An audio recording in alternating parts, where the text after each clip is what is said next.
تبارك الذي بيده الملك وهو على كل شيء قدير الذي خلق الموت والحياة ليبلوكم أيكم أحسن عملا وهو العزيز الغفور. نحمده ونصلي على رسوله الكريم، اما بعد.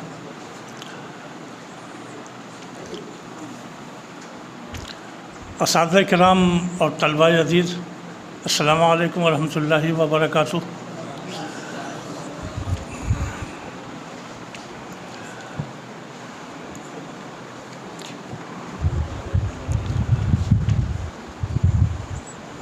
قرآن کریم میں سورہ الحج میں ایک آیت آئی ہے، اور اس طرح کی آیت سورہ بقرہ میں اور ایک آدھ جگہ اور بھی آئی ہے، جس میں اللہ تعالیٰ کہتا ہے کہ ان الذین آمنوا والذین ہادوا والصابئین والنصارى والمجوس والذین اشرکوا ان اللہ یفصل بینہم یوم القیامۃ ان اللہ علی کل شیء شہید،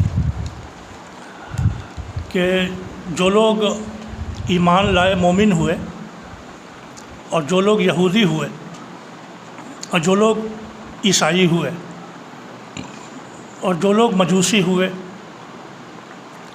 اور جو لوگ مشرک ہوئے، ان کے درمیان اللہ قیامت کے دن فیصلہ کرے گا، اور اللہ ہر چیز پر گواہ ہے۔ یہ سارے مذاہب، ان کے ماننے والے، اللہ ان کو دیکھ رہا ہے، ان کے عقیدے کو بھی دیکھ رہا ہے،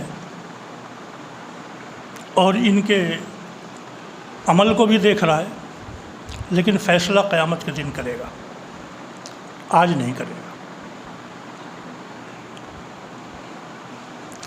اس دنیا کی رنگا رنگی یہی ہے کہ یہاں مختلف مذاہب کے، مختلف عقائد کے، مختلف خیالات کے لوگ رہتے اور بستے ہیں، اور جس خدا نے ان کو پیدا کیا ہے وہ اس کی ذات میں، صفات میں، حقوق و اختیارات میں شرک کرتے ہیں، پھر بھی اللہ ان کو گوارا کر لیتا ہے، تو ہم کون ہوتے ہیں گوارا نہ کرنے والے؟ اللہ ظاہر ان کے شرک سے راضی نہیں ہے، لیکن ان کے وجود کو گوارا کیا ہوا ہے۔ یہی حال مومنوں کا ہے کہ مومن کفر و شرک سے ان سے راضی نہیں ہیں، لیکن ان کے ساتھ رہتے ہیں، بستے ہیں، ان کو گوارا کیا ہوا ہے۔ یہ جو دنیا میں مختلف مذاہب کے پائے جاتے ہیں، ان مذاہب کے سلسلے میں ایک بات آپ کو بتا دوں کہ اب وہ پوری دنیا میں یونیورسٹیوں میں اور مغربی دانشگاہوں میں ان کے مطالعے کا، ان کے تقابل کا، ان کے تفاہم کا زور ہے، شور ہے، لیکن اگر آپ غور کریں گے تو دوسرے مذاہب کے مطالعے کی بنیاد اسلام نے ڈالی ہے۔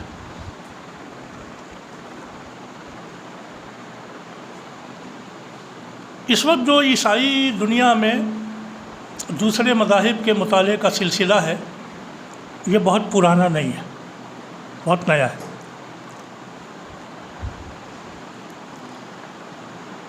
1918 میں سیریا کے شہر حمدون میں عیسائیوں کا آپس میں ان کے جو فرقے ہیں ان کو سمجھنے کے لیے یہ سلسلہ شروع ہوا تھا۔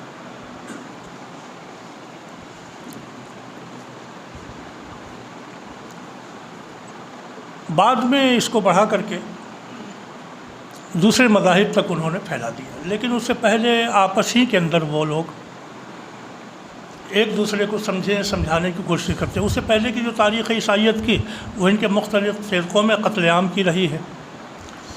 آرتھوڈوکس کی اور پروٹسٹنٹ کی لڑائیاں جو ہے وہ آپ کے سامنے ہیں،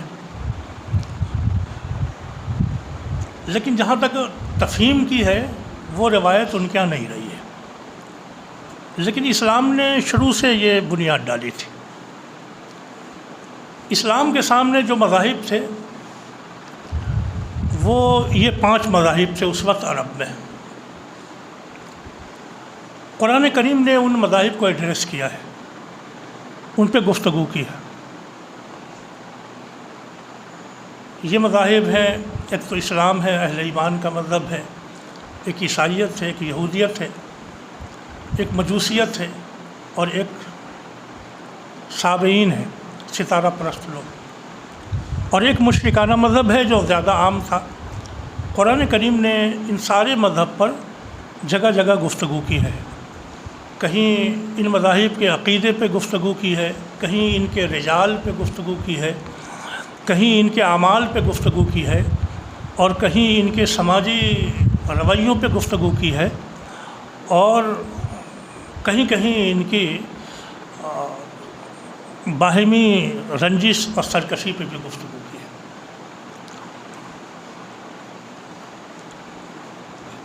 آپ کو یہ لگے گا کہ ان آسمانی کتابوں میں قرآن واحد کتاب ہے جو دوسرے مذاہب کے سلسلے میں ایک نقطہ نظر رکھتی ہے، اور جو خاص بات میں آپ سے کہنا چاہتا ہوں کہ دنیا میں کمتر ایسا ہوا ہے کہ ایک مذہبی فریق دوسرے مذہب فریق کے معاملے میں اتنی محبت، اتنی ہمدردی، اتنی دل سوزی کا معاملہ کرتے ہیں جتنا قرآن کریم نے کیا ہے۔ دوسرے مذاہب کی کتابوں کے سلسلے میں ہمارا رویہ یہ ہوتا ہے کہ یہ باطل ہے، یہ کسی کام کی نہیں ہے، یہ ختم ہے۔ لیکن قرآن نے یہ کہا کہ نہیں، ایسا نہیں ہے، اس میں حق و باطل گڈمڈ ہو گئے، اچھی چیزیں بھی ہیں اور خراب چیزیں بھی ہیں، تو ہم کو حقیقت پسندی سے کام لینا چاہیے۔ مثلا قرآن نے کہا انا انزلنا التوراۃ فیہا ھدی ونور یحکم بہا النبیون، جو توریت ہم نے نازل کی اس میں ہدایت بھی ہے اور روشنی بھی ہے۔ کسی کتاب کے بارے میں یہ کہنا یہ بڑے دل گردے کا کام ہے جو اسلام نے کیا ہے دوسرے کی کتاب کے بارے میں۔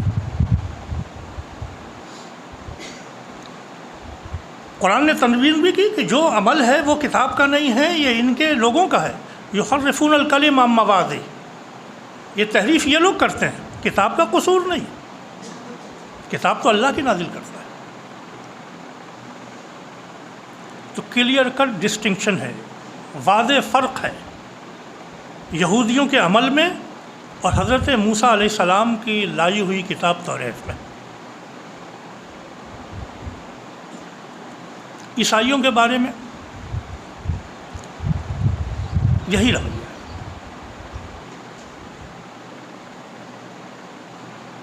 عیسیٰ علیہ السلام کے بارے میں تو پوری بات کہی قرآن نے، انجیل کے بارے میں پوری بات کہی قرآن نے، تصدیق کی ومصدقا لما بین یدیہ من التوراۃ۔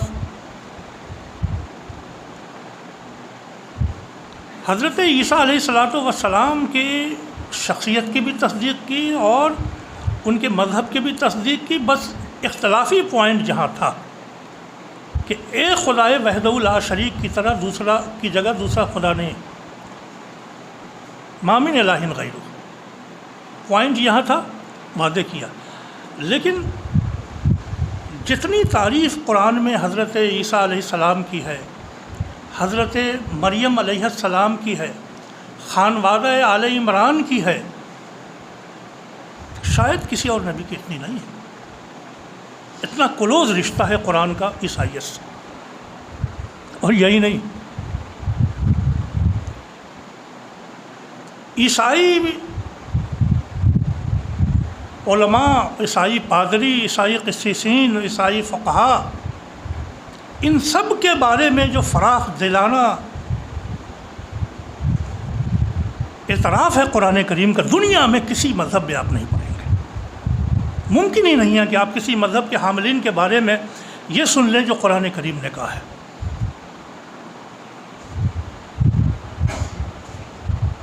قرآن نے تو یہاں تک سرٹیفکیٹ دے دیا ان کو، ذالک بأن منہم قسیسین ورہبانا وانہم لا یستکبرون، ان میں علماء ہیں، ان میں فقہا ہیں، ان میں رہبان ہیں، اور یہ لوگ متکبر نہیں ہیں، لا یستکبرون۔ کتنی بڑی سرٹیفکیٹ دی ہے قرآن کریم نے ان کو۔ حضرت عیسیٰ علیہ السلام کے بارے میں، ان کی والدہ کے بارے میں جو کچھ کہا، عقیدے کا اختلاف اپنی جگہ پر ہے. حضرت عیسیٰ ابن اللہ نہیں ہیں، عبداللہ ہیں. انہوں نے کبھی نہیں کہا کہ اتخذونی و امی الہین من دون اللہ، اللہ کے علاوہ ہم دونوں کو خدا بنا لو، کبھی نہیں کہا. تو قرآن کریم کا اگر اس نقطۂ نظر سے مطالعہ کریں کہ دوسرے مذاہب کے سلسلے میں رویہ کیا ہے، تو آپ کو بڑا حوصلہ ملے گا، آپ کو کہیں جانے کی ضرورت نہیں پڑے گی، آپ خود ہی اخذ کر لیں گے کہ دوسرے مذاہب کا مطالعہ کس طرح ہونا چاہیے. تو یہ جو آپ کا عنوان ہے منہج، تو منہج تو خود قرآن کریم دے رہا ہے آپ کو.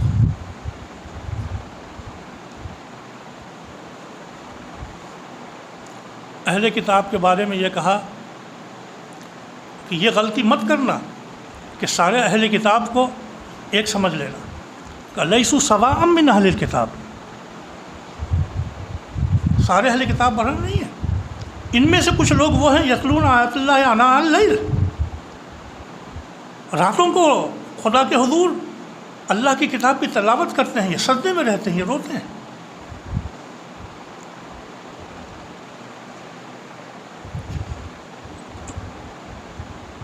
ان کے جو عقیدے کا اختلاف تھا، قرآن نے کہیں کمپرومائز نہیں کیا. لا تقولوا ثلاثہ، یہ مت کہو کہ خدا تین ہے.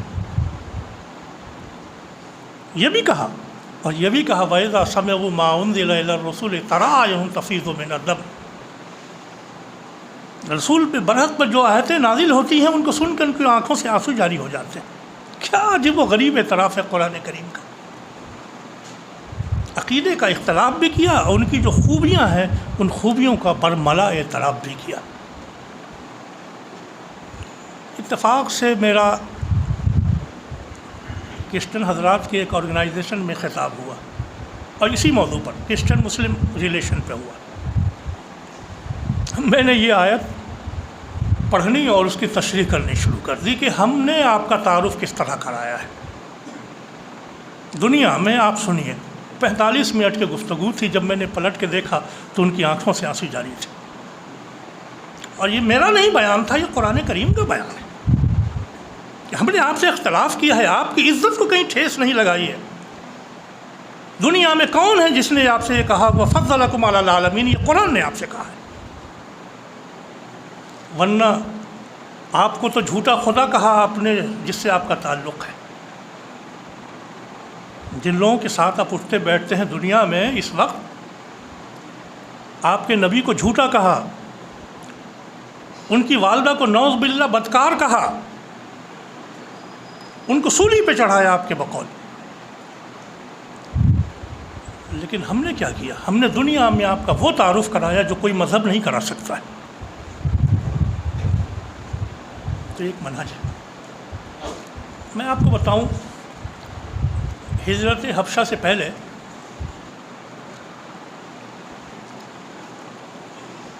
سورہ مریم نازل ہوئی تھی. سورہ مریم کا شان نزول پڑھ لیجیے. مسلمان حبشہ ہجرت کر رہے تھے. مکہ مکرمہ میں مسلمان لٹ رہے تھے، پٹ رہے تھے، لیکن یہاں مشرکین تھے. مکہ میں یہودی اور عیسائی نہیں تھے. مدینے میں تو تھے، وہاں نہیں تھے. تو سارا جو روئے سخن تھا قرآن کا وہ کفار مکہ کی طرف تھا. لیکن اچانک روئے سخن بدل گیا. یہ مدینے میں نہیں نازل ہوئی سورہ مریم، مکہ میں نازل ہوئی. اور کب نازل ہوئی؟ جب مسلمان ہجرت کر رہے تھے حبشہ کی طرف. کاف ہا یا عین صاد ذکر رحمت ربک عبدہ زکریا اذ نادی ربہ نداء خفیا. پورے خانوادے کا تذکرہ کیا. حضرت زکریا کا کیا، حضرت یحییٰ کا کیا، حضرت مریم کا کیا، اور حضرت عیسیٰ کا کیا. کیوں کیا؟ کہ مسلمان حبشہ جا رہے تھے اور حبشہ کا جو بادشاہ تھا نجاشی وہ، اور ان کی قوم کا جو مذہب تھا وہ عیسائیت. عیسائی تھے وہ حضرات. تو عیسیٰ علیہ السلام کا عقیدہ اصلاً کیا تھا، قوم نے کیا عقیدہ اختیار کیا، ان کا مقام کیا تھا، وہ پیدا کس طرح ہوئے، ان کے حالات کیا تھے، پورا قرآن کریم نے بیان کیا. برناباس کا انجیل ہے. آصف ضیائی نے اس کا اردو میں ترجمہ کیا ہے. اگر آپ کو کچھ ذوق ہو انجیل کو پڑھنے کا تو آپ برناباس کا انجیل پڑھیے. حضرت عیسیٰ علیہ السلام کے ولادت کے جو واقعات وہاں بیان ہوئے ہیں بالکل ملتے جلتے یہ بیانات ہیں جو قرآن کریم میں آئے، سورہ مریم میں آئے.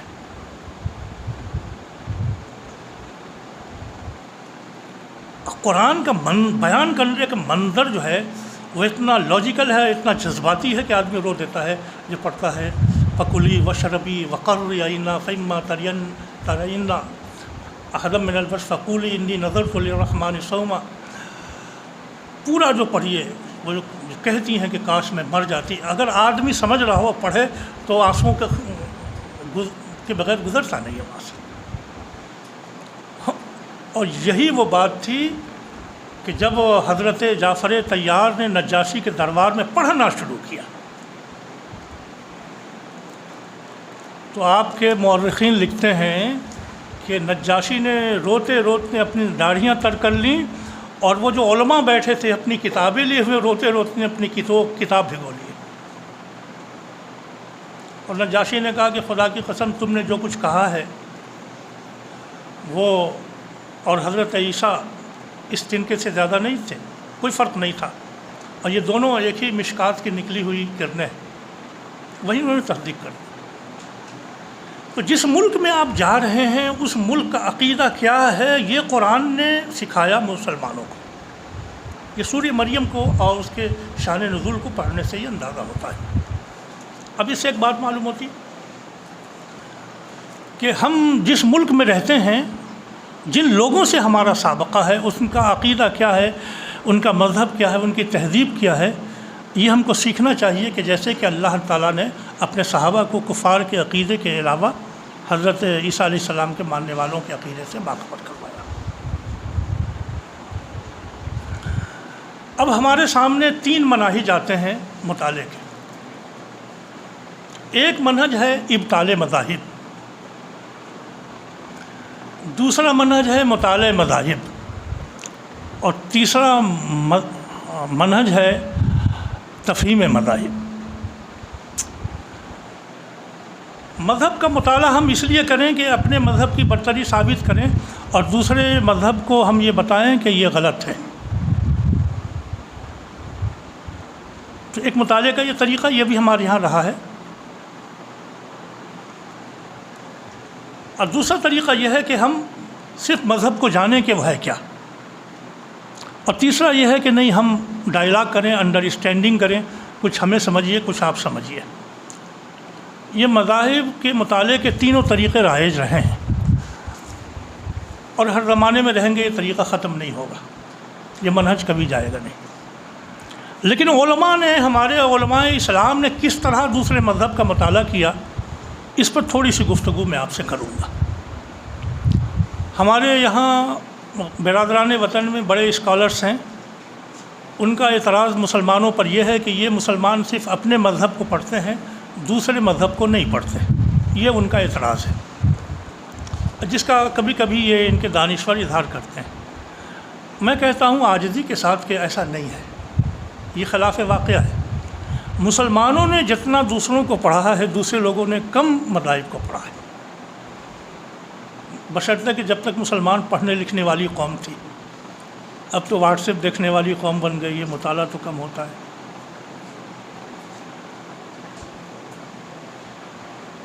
مسلمانوں نے دوسرے مذاہب کا مطالعہ کیا، اس کے 5 عوامل تھے، 5 محرکات تھے.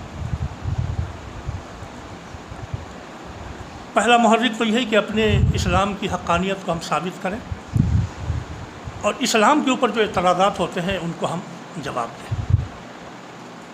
یہ پورے اسلامی تاریخ میں آپ کو یہ ملے گا. آپ کے ہاں مناظرے کی جو کتابیں ہیں نا، علم المناظرہ ہے نا، آپ اٹھائیے تو شروع سے لے کر کے آخر تک یہ سلسلہ ہمارے یہاں رہا ہے. اور یہ خاص طور سے کب ہوا؟ جب 2 صدی ہجری میں یونانی علوم ہمارے درمیان آئے، بیت الحکمہ قائم ہوا، یونانی کتابوں کے اور مجوسیوں کی کتابوں کے اور مانویوں کی کتابوں کے اور مزدکیوں کی کتابوں کے اور مریسیون کی کتابوں کے ترجمے ہوئے عباسی خلفاء کے زمانے میں. تو اس کا ریئیکشن یہ ہوا کہ وہ لوگ اپنے ساتھ وہ پرانے خیالات بھی لے کر کے آئے، اور پھر جو لوگ مسلمان ہوئے ان میں سے وہ بھی اپنے پرانے عقیدے لے کر کے آئے. تو اب اسلامی عقیدہ اور یہ جو غیر اسلامی مذاہب تھے ان کا ایک ٹکراؤ ہوا.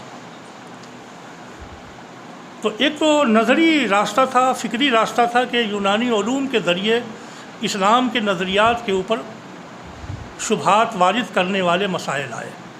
دوسرا کام یہ ہوا عملی کہ عباسی خلفاء نے اپنے ہاں مطالعہ مذاہب کا سینٹر بنا لیا. حکومت میں دوسرے مذاہب کو سمجھنے کا ایک سینٹر بنا لیا، اور خاص طور سے یہ جو خلیفہ المامون تھا یہ تو مستقل یہ مجلس منعقد کرتا تھا، مختلف مذاہب علماء کو بلاتا تھا اور اس کی دعوت دیتا تھا. وہ لوگ ان لوگوں کو آزادی تھی کہ وہ اسلام کے اوپر بھی اعتراض کریں، تو یہ اعتراض کرتے تھے. یہ جو آیت آپ پڑھتے ہیں انا نحن نزلنا الذکر وانا لہ لحافظون، تو اس کی تفسیر میں علامہ قرطبی نے الجامع لحکام القرآن میں ایک واقعہ لکھا ہے. مامون نے ایسے مختلف مذاہب کی مجلس لگائی اور ایک شخص آیا اور بہت خوش لباس، خوشبو بدن سے نکل رہی تھی، خوش شکل، اور اس نے زبان دانی پہ، لینگویج پہ، لغت پہ گفتگو کی، اور بہت شاندار بلیغ گفتگو کی. جب مجلس ختم ہو گئی تو بادشاہ نے ان کو الگ سے بلایا اور کہا کہ شخص تم مجھ کو بہت عقل مند، دانش مند معلوم ہوتے ہو، تم اگر اسلام قبول کر لو تو میں کہیں کا تم کو جو ہے وہ آفیسر بنا دیتا ہوں، نالج تمہارے پاس بہت سے. ان کا نہیں، میں یہودیت پر قائم ہوں اور قائم رہوں گا. چلا گیا. سال بھر کے بعد اسی مجلس میں دوبارہ ایک آدمی آیا جس کا لباس اسلامی تھا، چہرے پہ داڑھی تھی، سر پہ ٹوپی تھی، پگڑی تھی. اب کی بار انہوں نے فقہ اسلامی پہ گفتگو کی اور بڑی فائق گفتگو کی.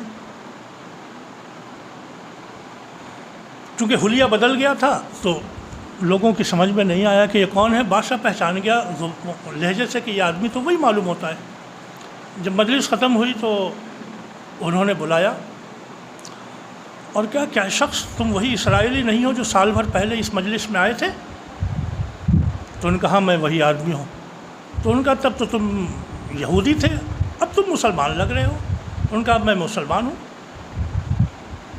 تمہارے مسلمان ہونے کی وجہ کیا ہوئی؟ بادشاہ نے پوچھا. تو ان کا جب آپ نے مجھ سے یہ بات کہی تو میں نے سوچا کہ اسلام کا اور یہودیت کا مطالعہ کیا جائے اور عیسائیت کا، تینوں کا تقابل کیا جائے کہ کون سا مذہب اچھا ہے. تو میں خطاط ہوں، کیلی گرافر ہوں، بہت اچھی خوش نویسی کر لیتا ہوں. تو میں نے یہ سوچا کہ کتاب کو جانچا جائے کہ کون سی کتاب برحق ہے. تو میں نے توریت کا ایک نسخہ تیار کیا، طلائی، بہت خوبصورت، اور 3 نسخے تیار کیے میں نے اور لے گیا میں بیا کے پاس، یعنی اپنے جو مذہبی عبادت گاہ ہے وہاں کھڑا ہو گیا کہ لے لو اسے، ہدیہ کر لو. بہت قیمت دے کے ایک آدمی نے خرید لیا اسے، بہت خوبصورت لکھا ہوا تھا. میں نے اس میں کیا کیا تھا، جو اصل توریت ہے اس میں گڑبڑ کر دیا تھا. جو میں نے لکھا اس میں کچھ کا کچھ ملا دیا. اصل عبارت کچھ تھی اور میں نے کر دیا کچھ. کسی نے نہیں دیکھا، اسے قبول کر لیا. پھر میں نے اسی طرح انجیل کے نسخے تیار کیے اور اس میں بھی میں نے آگے پیچھے کر دیا اور لے گیا اور ایک چرچ کے پاس کھڑا ہو گیا. وہاں بھی لوگوں نے ان نسخوں کو خرید لیا منہ مانگے دام. اب میں نے قرآن کا نسخہ تیار کیا، اس میں بھی میں نے یہ کیا، کوئی آیت ادھر بدل دی، اپنی طرف سے کچھ آیت نکال دی اس میں سے. اب میں ایک مسجد کے پاس کھڑا ہو گیا، لوگوں سے کہا کہ یہ قرآن کا، لوگوں نے کہا بہت خوبصورت ہے لیکن پہلے لاؤ اسے ہمیں دو، پہلے ہم اس کو چیک کریں گے. اور جا کے امام صاحب کو دیا، ان کا اس میں تو شیطانی حرکت کر رکھی ہے، یہ آیت ہے نہیں قرآن میں، یہ ملا دیا، یہ اپنی طرف سے ملا دیا، یہ کٹا دیا. لوگوں نے کہا کہ اس کی پٹائی کرو. میں بھاگ گیا وہاں سے. اب میری سمجھ میں آیا کہ ضرور ان دونوں کتابوں میں جو تبدیلیاں ہوئی ہوں گی تو لوگوں نے چیک نہیں کیا ہوگا. لیکن قرآن ایسی کتاب ہے کہ اس میں کوئی تبدیلی نہیں کی جا سکتی، چنانچہ میری چوری پکڑ لی گئی۔ تو میں سمجھ گیا کہ نہیں، اسلام برحق مذہب ہے، اور پھر میں گیا اور میں نے اسلام قبول کر لیا۔ پھر میں نے اسلام کا مطالعہ کیا اور اب میں آپ کے پاس اسلام کے میں ہوں۔ تو یہ جو مطالعہ مذاہب کا سینٹر قائم کیا تھا انہوں نے، بادشاہوں نے، اس نے ایک ماحول پیدا کیا۔ ان کے ریئیکشن میں ہمارے علماء نے جب ان کے اعتراضات آتے تھے تو پھر کتابیں لکھنی شروع کی، اور یہ دوسری صدی کے آخر سے پھر یہ مناظرے کی کتابیں آنی شروع ہو جاتی ہیں مختلف مذاہب پہ۔ اور سہل بن بشر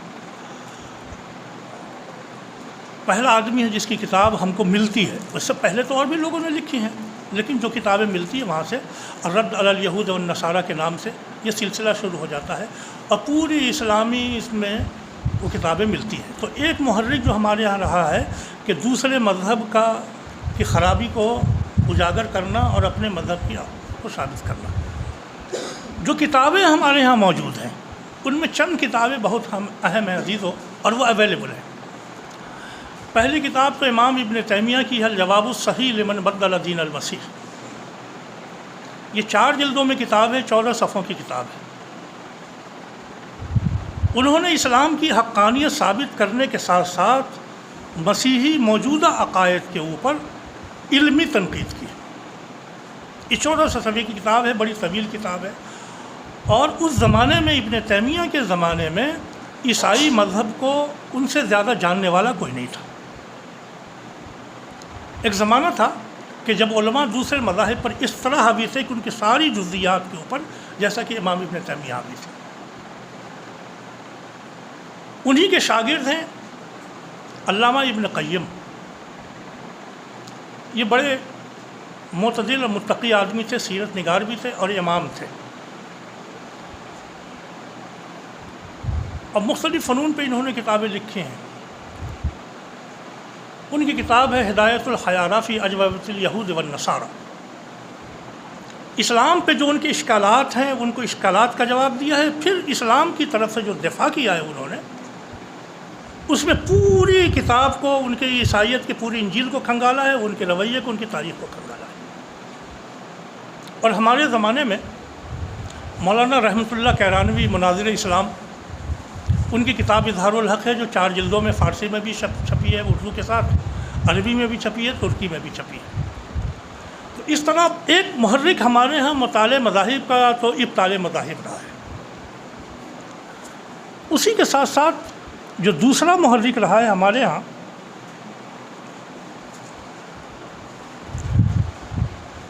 وہ یہ رہا ہے کہ قرآن میں جن کتابوں کا تذکرہ ہے، جن مذاہب کا تذکرہ ہے، جن مقامات پہ تذکرہ ہے، ان کو سمجھا جائے۔ چنانچہ ہمارے یہاں بہت سی تفسیریں ایسی لکھی گئی ہیں جن تفسیروں میں ان عقائد پر جو مشرکانہ عقائد ہیں، مجوسی عقائد ہیں، عیسائی عقائد ہیں، ان پہ گفتگو کی گئی ہے۔ میں نے قرطبی کی کتاب کا حوالہ دیا ابھی عربی میں یہاں ہندوستان میں لے کے آتا ہوں آپ کو۔ ہمارے یہاں شاہ عبد العزیز محدث دہلوی رحمۃ اللہ علیہ تھے، جو شاہ ولی اللہ رحمۃ اللہ علیہ کے صاحبزادے تھے۔ فارسی میں ان کی تفسیر ہے تفسیر عزیزی، اور فارسی میں ان کا ایک ملفوظات کا مجموعہ ہے، ملفوظات شاہ عبد العزیز رحمۃ اللہ علیہ کے۔ بڑے عالم تھے، بڑے متقی تھے، ظاہر ہے کہ ہندوستانیوں پر ان کا بڑا احسان ہے، اس پورے خانوادے کا، شاہ ولی اللہ کے علمی طور پر۔ وہ یہ کہا کرتے تھے کہ اگر آدمی توریت اور انجیل کو نہیں پڑھے تو قرآن کے ان مقامات کو نہیں سمجھ سکتا جہاں بنی اسرائیل کا تذکرہ ہے، جہاں توریت و انجیل پر اور ان کے ماننے والوں پر گفتگو کی گئی۔ تو مولانا نے عبرانی زبان سیکھی۔ دلچسپ بات یہ، شاہ عبد العزیز رحمۃ اللہ علیہ نے عبرانی زبان سیکھی، اور تب انہوں نے لکھا۔ یہاں آپ کے دارالعلوم میں کتاب ہوگی، ان کے نواسے ہیں شاہ اسحاق رحمۃ اللہ علیہ، تذکرہ اسحاق۔ وہ یہ کہتے ہیں کہ نانا جان جب پڑھاتے تھے اور ان مقامات پہ آتے تھے تو کہتے تھے کہ مزہ ہی نہیں ہے قرآن کے پڑھنے کا، اس کی تفسیر کے پڑھنے کا، جب تک توریت انجیل کو نہ پڑھو۔ چنانچہ توریت انجیل کو سبقاً پڑھایا انہوں نے۔ منشا کیا تھا؟ منشا یہ تھا کہ قرآن کریم میں جو دوسرے مذاہب کا تذکرہ ہے، ان کو مقامات کو سمجھا جائے کہ عقیدہ کیا ہے۔ مثلا قرآن یہ کہتا ہے وقالت اليہود عزیر ابن اللہ، تو کون سا طبقہ ہے جو حضرت عزیر علیہ السلام کو اللہ کا بیٹا کہتا ہے؟ اس لیے کہ عیسائی کہتے ہیں ہم تو، یہودی کہتے ہیں ہم تو نہیں کہتے، لیکن کوئی نہ کوئی طبقہ تو ہوگا نا۔ یا اسی طریقے سے عیسائیوں میں ایک طبقہ ایسا ہے جو حضرت عیسیٰ علیہ السلام کو اللہ کا بیٹا نہیں مانتا، تو وہ کون سا طبقہ ہے؟ یعقوبی ہے کہ نستوری ہے؟ تو ہمارے علماء نے اس طرح قرآن کریم کا مطالعہ کرتے ہوئے توریت و انجیل کا مطالعہ کہ ایک منہج یہ تھا۔ ہندوستان میں ایک بڑے عالم تھے مولانا عبدالحق حقانی، تفسیر حقانی آپ نے پڑھی ہوگی اور دیکھی بھی ہوگی، احسن البیان بھی اس کا نام ہے، تفسیر حقانی کے نام سے معروف۔ یہ شاہ فضل الرحمن گنج مراد آبادی رحمۃ اللہ علیہ کے مرید تھے اور بڑے مناظر تھے۔ ان کی جو کتاب ہے 8 جلدوں میں اور 5 جلدوں میں بھی چھپی ہے، تفسیر حقانی۔ آپ تفسیر حقانی اٹھائیے تو جہاں جہاں عیسائیت اور انجیل کا تذکرہ آتا ہے یا توریت کا تذکرہ یا مجوس کا تذکرہ آتا ہے تو مولانا تفصیل سے ان کے عقائد لکھتے ہیں۔ اسی طریقے سے بعض دوسرے مفسرین نے بھی اس کام کو کیا ہے۔ مولانا حمید الدین فراہی اعظم گڑھ کے، یہ دارالعلوم حمیدیہ حیدرآباد کے پرنسپل تھے، الہ آباد میں پرنسپل رہے اور پھر مدرسۃ الاصلاح سرائے میر میں رہے۔ ان کی تفسیر ہے تفسیر نظام القرآن، اجزا کی تفسیر ہے، مکمل قرآن کی نہیں۔ تو انہوں نے جگہ جگہ استدلال کیا ہے، ان مقامات پہ ثبوت پہ پیش کیا ہے توریت و انجیل کو۔ ہمارے فاضل دیوبند بڑے دبنگ عالم دین مولانا حفظ الرحمن سیوہاروی رحمۃ اللہ علیہ، بہت عمدہ کتاب لکھی انہوں نے قصص القرآن پہ 4 جلدوں۔ آپ قصص القرآن اٹھائیے، مولانا نے پوری توریت و انجیل کو پڑھنے کے بعد جہاں جہاں ان کے عقائد ٹکراتے ہیں قرآن سے، سب کو انہوں نے اس میں پیش کر دیا ہے۔ اگر میں فہرست لوں تو شام تک میں آپ فہرست مکمل نہیں ہوگی۔ میرے کہنے کا من چاہیے کہ مطالعہ قرآن کا جو دوسرا محرک علماء اسلام کے درمیان رہا ہے وہ یہ کہ قرآن نے اگر کوئی بات کہی ہے تو قرآن برحق ہے، یہ میزان حق ہے، غلط نہیں ہو سکتا۔ اگر آج وہ عقیدہ نہیں ہے تو پھر کس کا عقیدہ تھا؟ یہ پوائنٹ ذہن میں رکھیے گا کہ قرآن برحق ہے، قرآن نے اگر کوئی چیز بیان کر دی ہے تو برحق ہے، کہیں نہ کہیں وہ ہوگا، تو اس کو تلاش کیا جائے۔ تو ایک دوسرا محرک یہ رہا ہے ہمارے ہاں علماء کرام کا۔ تیسرا محرک یہ رہا ہے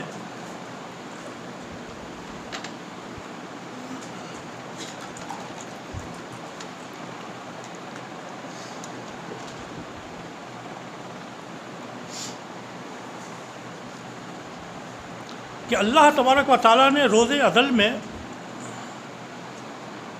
یہ وعدہ تمام نبیوں سے لیا تھا کہ تمہارے پاس میرا ایک رسول آئے گا، آخری رسول آئے گا، تمہاری ذمہ داری یہ ہوگی کہ تم ان کی مدد کرو، ان کی دعوت کو قبول کرو اور ان کا اتباع کرو۔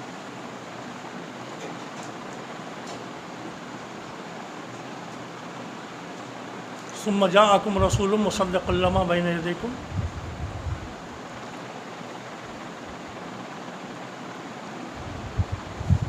قرآن کریم کا یہ جو کہنا ہے کہ ہم ایک رسول بھیجیں گے، وہ آخری رسول ہوگا، تمہاری ذمہ داری ہے اپنی قوم کو کہہ کے جانا، تو جتنے رسول آئے اگر وہ رسول برحق ہیں، چونکہ اللہ تبارک و تعالیٰ نے سارے رسولوں سے لے لیا، وَإِذْ أَخَذَ اللَّهُ مِيثَاقَ النَّبِيِّينَ لَمَا آتَيْتُكُم مِّن كِتَابٍ وَحِكْمَةٍ،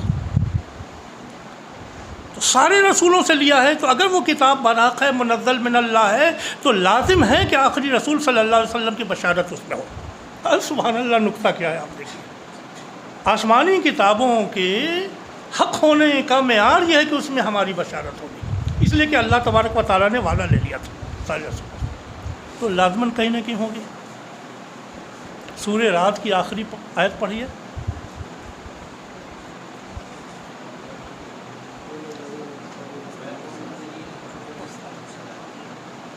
سورہ رات کی آخری آیت پڑھیے،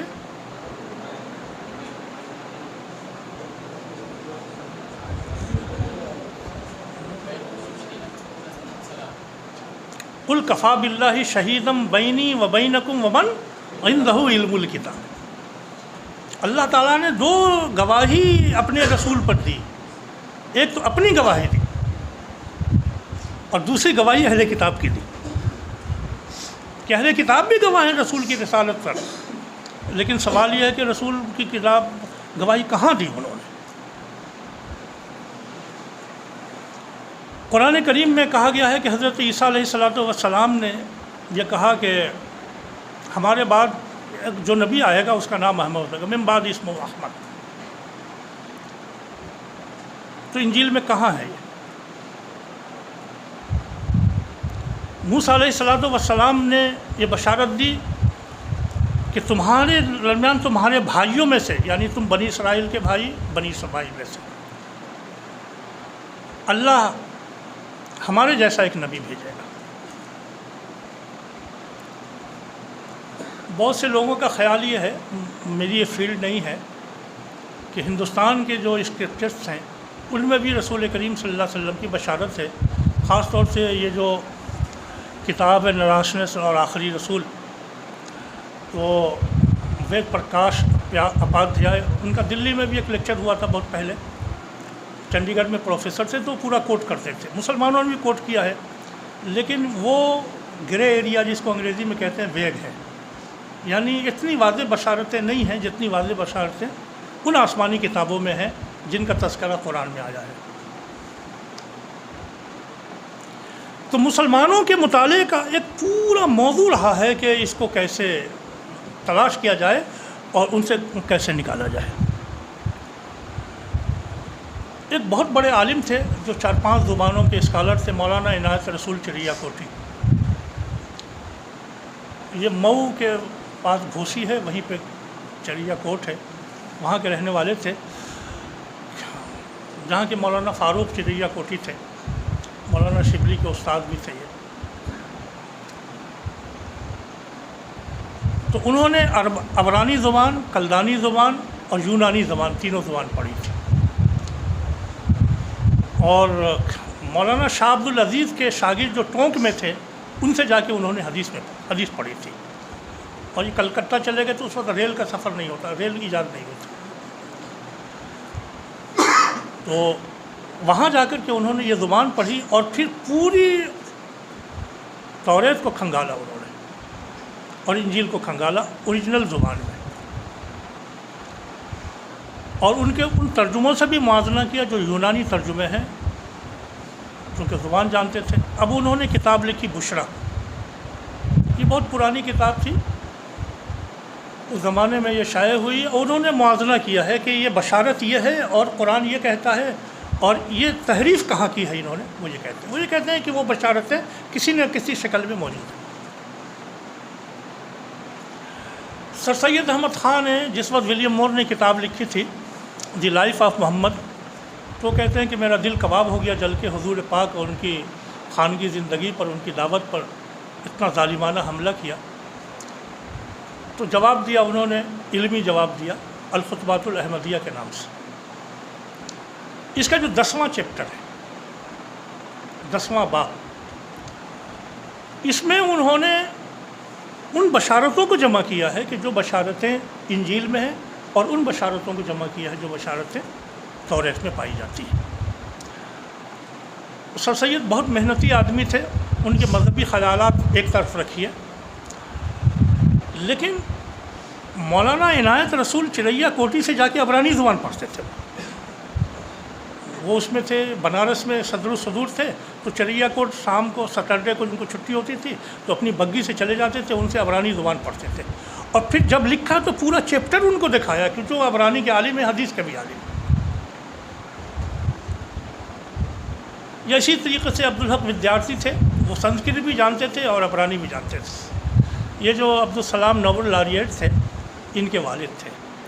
تو مساق النبیین لکھی انہوں نے. اسی طریقے سے عرب علماء نے بہت کتابیں لکھی، محمد فی التوراۃ والانجیل، محمد فی التوراۃ والانجیل کے نام سے. جب آپ گوگل سرچ کریں گے تو آپ کو بہت کتابیں ملیں گی.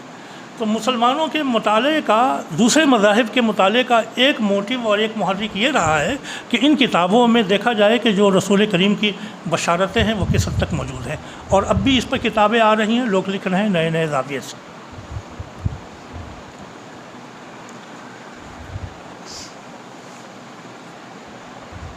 چوتھا محرک یہ رہا ہے مطالعہ مذاہب کا ہمارے ہاں کہ دوسرے مذاہب میں اور ہمارے مذاہب میں قدر مشترک کیا ہے، اس کو تلاش کیا جائے۔ قدر مشترک کیا ہے، کامن ویلیو کیا ہے، اور یہ بڑا دلچسپ منہج ہے قدر مشترک کی تلاش۔ اگر آپ فقہ سے موازنہ کریں تو یہ فقہ حنفی کا مذہب ہے۔ مثلا فقہ حنفی کیا ہے؟ اگر روایات میں تعارض ہو تو امام مالک تو کہتے ہیں کہ تعامل اہل مدینہ کو دیکھا جائے گا، امام شافعی کہتے ہیں کہ اصحہما فی الباب کو دیکھا جائے گا، اور امام احمد بن حنبل کہتے ہیں کہ تعامل سلف کو دیکھا جائے گا، امام ابو حنیفہ یہ کہتے ہیں کہ قدر مشترک کو تلاش کرنے کی کوشش کی جائے گی۔ تو یہ دلچسپ ایک میتھڈ ہے ریسرچ کا، اور جب تک کوئی میتھڈ آپ اختیار نہ کریں نتیجے تک آپ پہنچ نہیں پاتے۔ تو مفسرین میں بھی ایک مفسروں کا طبقہ یہ ہے کہ جو یہ کہتا ہے کہ ہم وہ اس میں مطالعہ مذاہب میں کہ ہم کو قدر مشترک تلاش کرنی چاہیے، لیکن یہ قدر مشترک تلاش کرنے میں کبھی کبھی آدمی اپنی جگہ سے ہٹ جاتا ہے، اپنی کامن ویلیوز تلاش کرنے میں ہٹ جاتا ہے کہ کہیں اپنی تعبیر آپ کو دوسری کرنی پڑتی ہے، کبھی ان کی تعبیر دوسری کرنی پڑتی ہے۔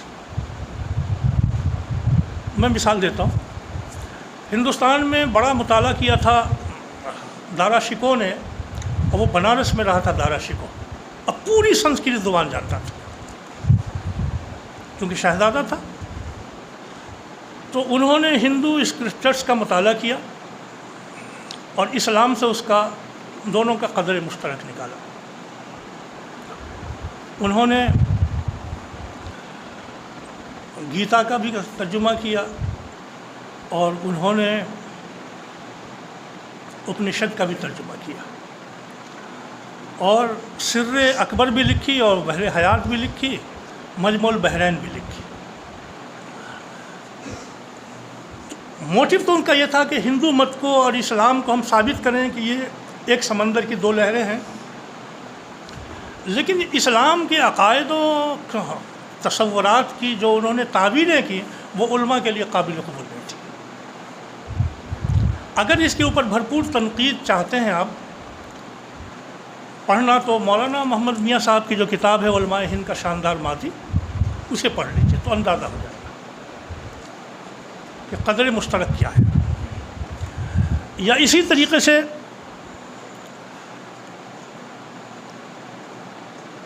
سر سید نے کتاب لکھی تبیین الکلام فی تفسیر التوراۃ والانجیل علی ملت اسلام، انہوں نے 3 جلدوں میں بڑی محنت سے کتاب لکھی، اس کے لیے ایک پریس بھی خریدا، اور ایک یہودی اسکالر کو جس کا نام سالم تھا 15 روپے پہ ماہوار رکھا تھا۔ 15 روپے اس نے مانگے تھے، دیتے تھے 25 روپے، کہ ساری توریت کی آیتیں نکال کر کے ان سے وہ کام کرواتے تھے۔ لیکن وہاں پھر ہمارے علماء کا اعتراض اس پہ یہی ہے کہ جو اسلام کی تعبیریں کی گئی ہیں وہ جمہور کے خلاف ہیں۔ تو بہت سی کتابیں اب بھی ہمارے زمانے میں لوگ کوششیں کر رہے ہیں کہ کامنلٹیز تلاش کی جائیں،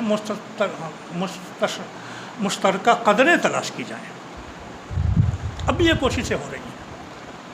اس میں کوئی حرج نہیں ہے کہ آپ کے ہاں جو چیزیں ہیں ان کے ہاں بھی ہیں، تو آپ کو خوشی ہوتی ہے کہ یہ کامن ویلیوز ہیں، لیکن کبھی کبھی اس میں دھوکہ بھی ہوتا ہے۔ کبھی کبھی آدمی زمزم کو گنگا جل سے ملا دیتا ہے، حضرت علی کو بجرنگ بلی سے ملا دیتا ہے۔ تو ایک خطرہ اس میں یہ ہے کہ آدمی اپنی جگہ سے ہٹ جائے۔ تو مطالعے کا یہ مذہب بھی منہج جو بھی وہ نہیں ہے۔ ایک آخری منہج رہ جاتا ہے معروضی، آبجیکٹیو،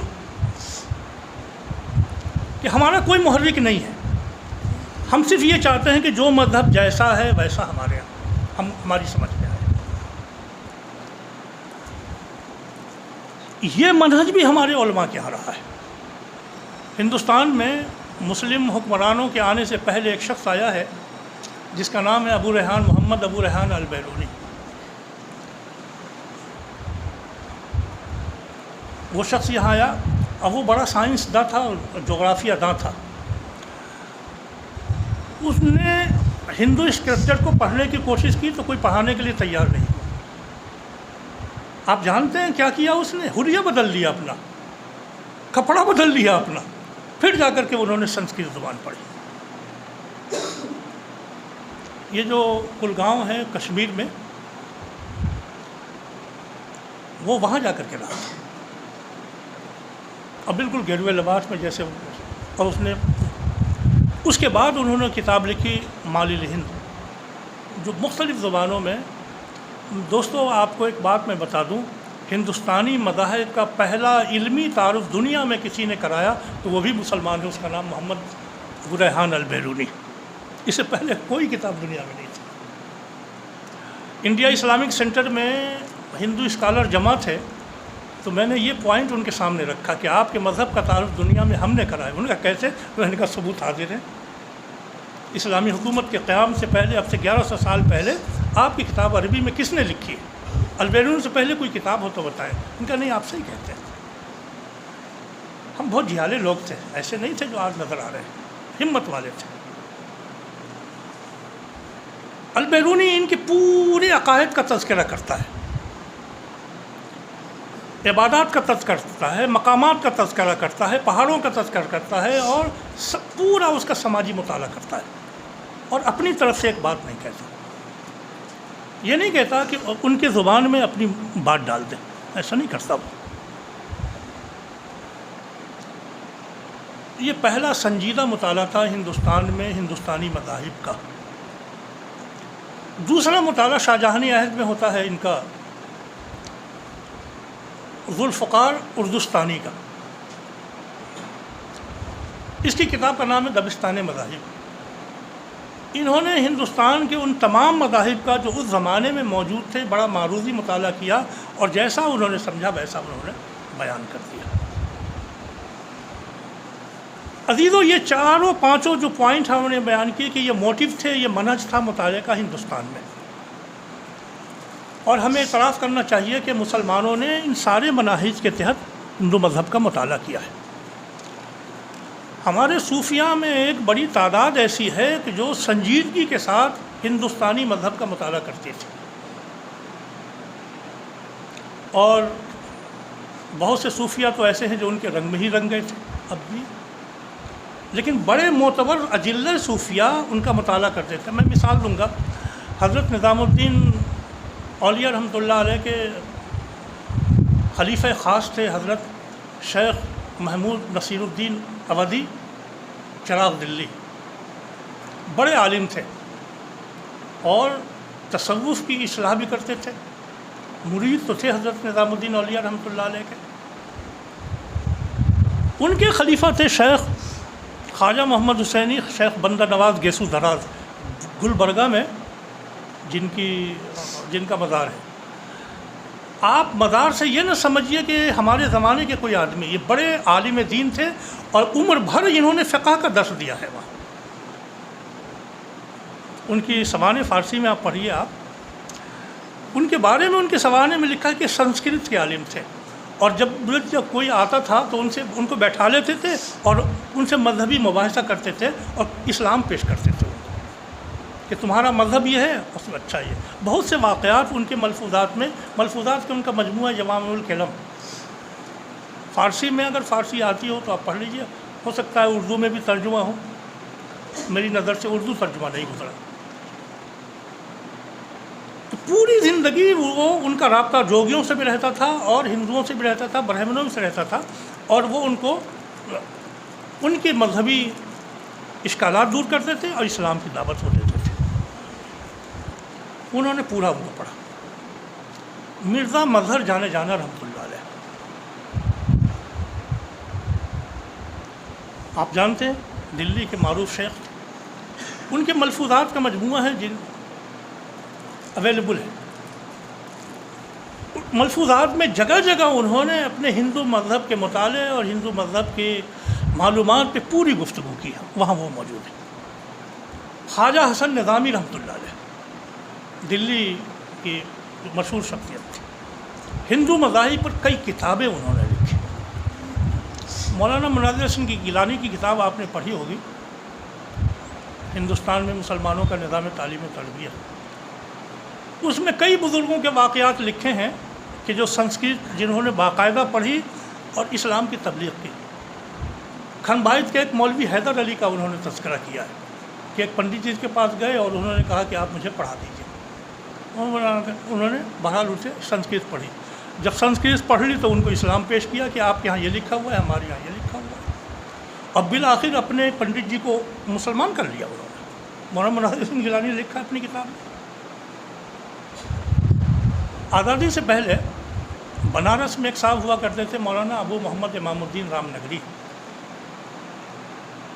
وہ جب بازار سے گزرتے تھے، پورا بازار جو تھا وہ غیر مسلموں کا تھا، تو گزرتے ہوئے کسی سے بات اگر ہو گئی، معلوم ہے سن کی جانتا ہے، تو پھر اسے پڑھنا شروع کیا، اور پڑھتے پڑھتے وہ سنسکرت کے عالم ہو گئے۔ پھر ہندو مذہب پر، اواگمن پر، تصورات پر 4-5 کتابیں انہوں نے لکھ ڈالی۔ ہمارے زمانے میں بھی یہ لوگ موجود ہیں، ابھی گزرے ہیں مولانا فاروق خان صاحب، جنہوں نے سنسکرت کے بعد ویدوں کا پر لکھی کتابیں انہوں نے۔ ابھی ہمارے دہلی یونیورسٹی میں، ہمدرد یونیورسٹی میں ایک صاحب ہیں نعیمی، احمد نعیمی، انہوں نے ہندو مذہب پر کتاب لکھی۔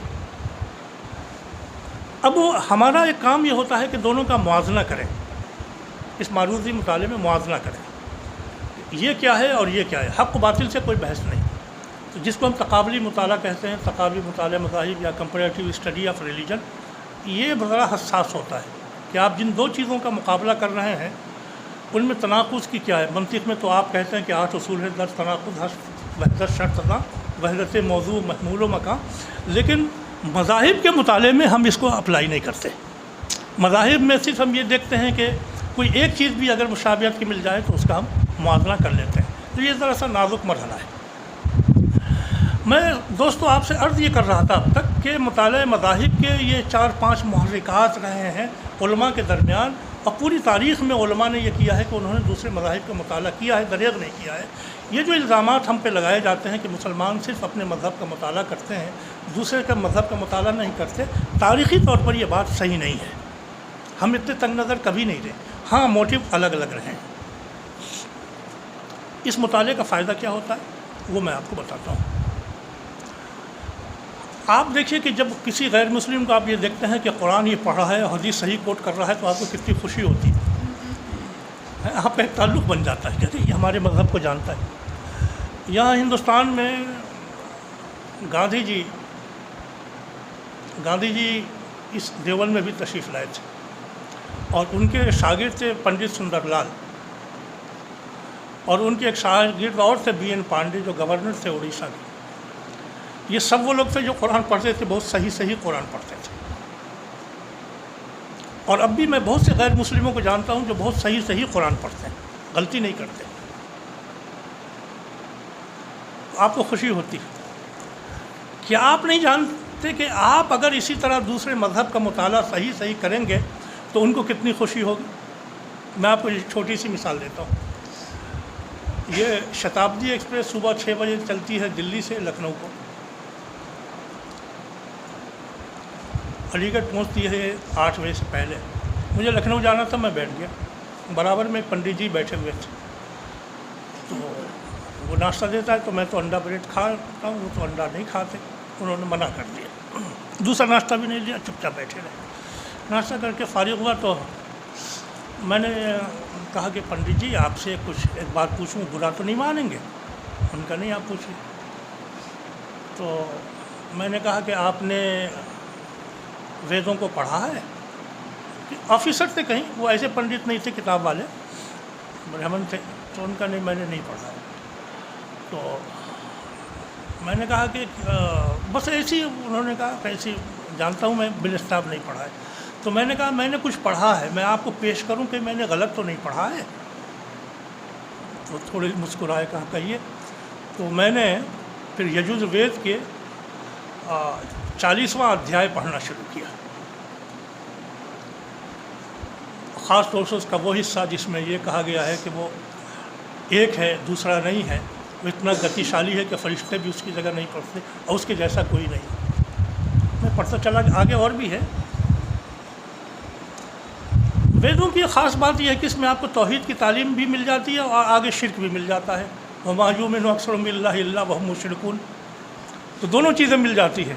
تو کبھی کبھی لوگ یہ کہتے ہیں اپنے مطلب کی چیز نکال لیتے ہیں, آگے کی چیز نہیں بیان کرتے. بہرحال میں نے پڑھا, میں نے کہا کہ میں نے کوئی غلطی تو نہیں کی. ان کا نہیں صاحب آپ کیسی بات کہتے, آپ ودوان ہیں. میں نے کہا صاحب یہی بات تو ہمارے قرآن کریم میں کہی گئی ہے. پھر میں نے قل هو اللہ احد پڑھا, قل هو اللہ احد اللہ الصمد لم یلد ولم یولد ولم یکن له کفوا احد.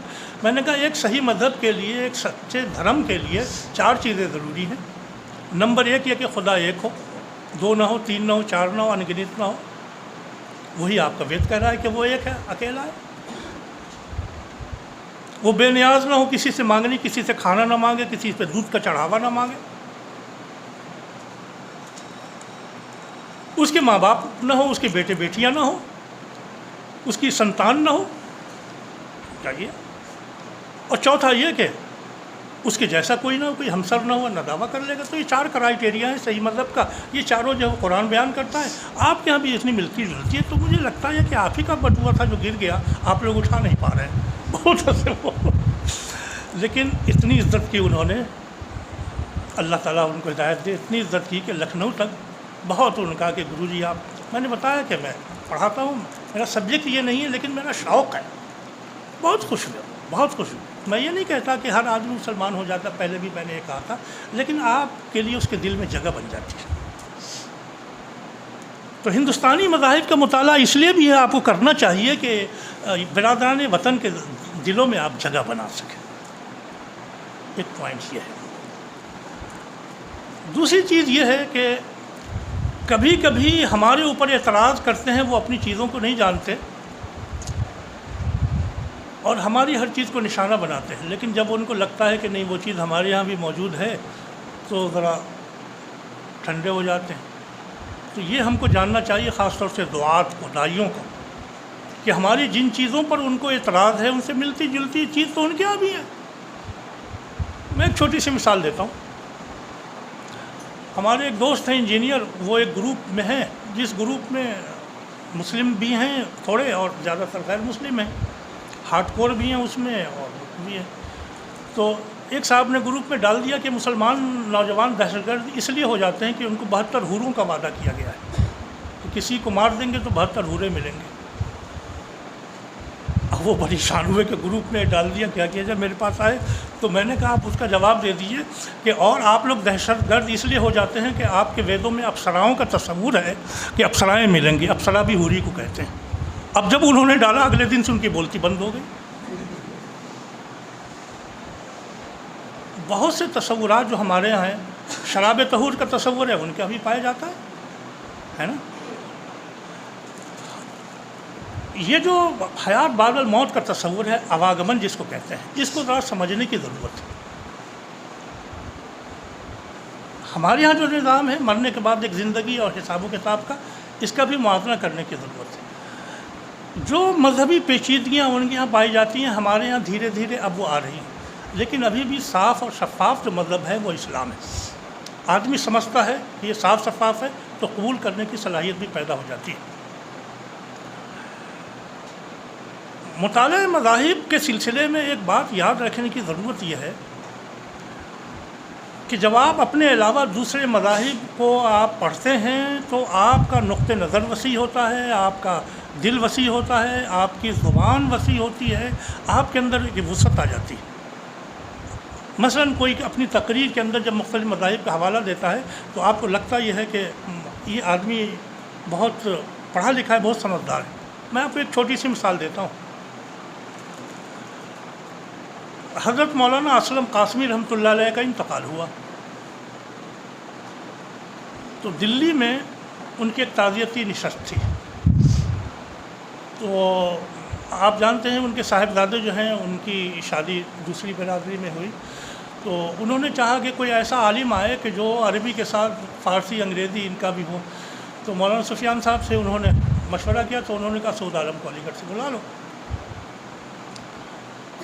تو میں آپ کو ایک زندہ واقعہ بتا رہا ہوں, آپ کو مزہ آئے گا سن کر کے.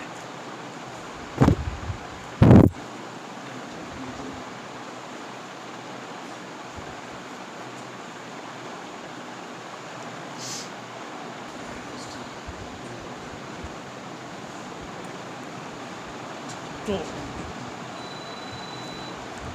میں ان کی دعوت پہ وہاں دلی میں حاضر ہوا، تو وہاں بڑی تعداد میں غیر مسلم حضرات تھے۔ تو موت کا تصور کیا ہے، اس کے اوپر ہم نے گفتگو کی، اور بات یہاں سے شروع کی کہ پنڈت نارائن چکبست نے یہ کہا کہ زندگی کیا ہے عناصر میں ظہور ترتیب، موت کیا ہے انہی اجزاء کا پریشاں ہونا۔ پنڈت جی کا مشہور شعر ہے، آپ لوگوں نے سنا ہوگا۔ تو جیسے میں نے کہا، شروع یہاں سے کیا کہ پنڈت برج نارائن چکبست نے یہ کہا، اور اس کے بعد دو تین کہہ کے ہم نے کہ ہندو مذہب میں موت کیا ہے، پھر پارسی مذہب میں موت کیا ہے، پھر میں نے لانگ فیلوں کی دو تین انگریزی کی موت کے اوپر وہ سنائی، اور پھر ہم اقبال پہ آئے، اور آخر میں قرآن کریم کا تصور حیات بعد الموت کا، کوئی 20 منٹ آدھا گھنٹے کی تقریر ہوگی۔ تو ہمیں خوشی ہوگی کہ بعد میں جو ملے غیر مسلم حضرات، بڑی تعریف کی، بڑی عزت کی، اور ان کا صاحب کہ موت کا یہ تصور ان مذاہب میں ہم کو آج تک کسی نے بتایا نہیں، اور ہم یہ چاہیں گے کہ اگلی مرتبہ جب آپ آئیں تو ہمارے یہاں تشریف لائیں، تاکہ ہمارے اور لوگ سنیں کہ ہمارے مذہب میں جو ہے وہ کیا ہے، اور آپ نے جو بتایا وہ کیا ہے۔ تو جب آپ کسی چیز کا تقابل کرتے ہیں، دوسرے مذاہب کا مطالعہ کرتے ہیں، آپ پیش کرتے ہیں، تو آپ کو ایک وائڈ وسیع پیمانے پر ایکسیپٹیبلی ملتی ہے، لوگ قبول کرتے ہیں آپ کو کہ یہ بات ان کی سمجھ میں جاتی ہے۔ ہندوستان جیسا ملک ہے جہاں مختلف مذاہب کے لوگ رہتے ہیں، مختلف تہذیبوں کے، اس کے بغیر آپ کا کام نہیں چلے گا۔ اپنی بات کہیں، اور اگر دوسروں سے کوئی مثال آپ کو ملتی ہے وہ بیان کریں، تو آپ کی بات میں قوت پیدا ہو جاتی ہے، جس کو شاعر نے کہا ہے کہ خوش طرح باسط کے سر دل برا، گفت آیت در حدیث دیگراں۔ تو اپنی بات پیش کرنے کے لیے بھی، اور خود اسلام کو پیش کرنے کے لیے، اور ہندوستان میں بقائے باہم کے لیے یہ ضروری ہے کہ ہم دوسرے مذاہب کو سمجھیں، اور اس طرح سمجھیں ہمارے علماء نے جس طریقے سے سمجھا۔ ہمارے یہاں کتابوں کا سلسلہ الملل والنحل کا رہا ہے، شہرستانی کی کتاب ہے، ابن حزم کی کتاب ہے، یہ ساری کتابیں اسی منہج کی ہیں کہ ان لوگوں کو سمجھیں، اور سمجھنے کے بعد اپنی بات کہیں۔ ہندوستان میں ان ساری نفرتوں کے باوجود ایک بہت موقع ہے یہاں اپنی بات کو دوسروں تک پہنچانے کا، اور دوسرے کے دلوں میں اپنی جگہ بنانے کا، کہ ہم ان کا مطالعہ کریں۔ میرا خیال کیا ہے، یہ آخری نقطہ جس پر میں آپ سے گفتگو کرنا چاہتا ہوں، کہ مدارس اسلامیہ میں ابتدائی سطح پہ نہیں، انتہائی سطح پہ یا تخصص کی سطح پہ ہندوستانی مذاہب کو پڑھانے کا انتظام ہونا چاہیے۔ جب دوسرے مذاہب کو کچے ذہن کے لوگوں کو آپ پڑھائیں گے تو ان کے مرتد ہونے کا خطرہ ہے، اور حالات بہت سخت ہیں ہندوستان کے۔ لیکن جب آپ منتہی ذہن کو پڑھائیں گے جن میں اسلام راسخ ہو چکا ہوگا، تو یہ خطرہ کم ہو جائے گا۔ ہمارے علماء نے اس کی فکر کی تھی۔ مظاہر العلوم جب قائم ہوا تھا تو 1905 میں مولانا خلیل احمد سہارنپوری رحمۃ اللہ علیہ نے معین الاسلام کے نام سے تخصص کا ایک شعبہ قائم کیا تھا، اور وہ صرف ہندو مذہب اور سنسکرت کو پڑھانے کے لیے کیا تھا۔ اور اس زمانے میں پنڈت جگن ناتھ مسلمان ہو گئے تھے، تو مولانا خلیل احمد سہارنپوری رحمۃ اللہ علیہ نے ان کی خدمات حاصل کی، اور بچوں کو سنسکرت پڑھانے کے لیے معمور کیا تھا۔ یہ مظاہر علوم کی تاریخ میں لکھا ہے، اور یقین نہ آئے تو مولانا شاہد الحسینی رحمۃ اللہ علیہ کی کتاب ابھی آئی ہے، دو آبشار، اس میں پورا یہ واقعہ موجود ہے۔ میں کیا کہتا ہوں کہ جب ہمارے بزرگوں نے دین کی یہ فکر کی، اور دین کے لیے دوسرے مذاہب کے لیے اپنے دل کے، اپنے گھر کے دروازے کھولے، تو آج چیلنج زیادہ ہے۔ کل جب عیسائیت کا چیلنج تھا تو سارے علماء ڈٹ گئے، اب بچا لیا نا اسلام کو۔ بلکہ میں تو یہ کہتا ہوں یہ کارنامہ ہے ہندوستان کے علماء کا کہ حکمراں اپنی حکومت نہ بچا سکے اور علماء اپنا مذہب بچا لے گئے۔ تو آج کا جو چیلنج ہے وہ مشرکانہ چیلنج ہے، مقامی حکومتوں کا جبر ہے، تنظیموں کا جبر ہے، پیسے دے دے کر کے مسلمانوں کے جگہوں میں گھس رہے ہیں، مرتد کر رہے ہیں۔ ایسے میں اگر کچھ ایسا نظام بن جائے کہ بڑے مدارس اپنے ان طلباء کو جو دعوتی ذوق رکھتے ہیں اور مطالعہ مذاہب کا رکھتے ہیں کوئی سسٹم بنا لے تو اس کا فیض پہنچے گا اور ہندوستان میں اسلام کو باعزت طریقے سے پیش کرنے کی راہ کھلے گی۔ واخر دعوانا الحمدللہ رب العالمین۔ تبارك الذي بيده الملك وهو على كل شيء قدير الذي خلق الموت والحياة ليبلوكم أيكم أحسن عملا وهو العزيز الغفور۔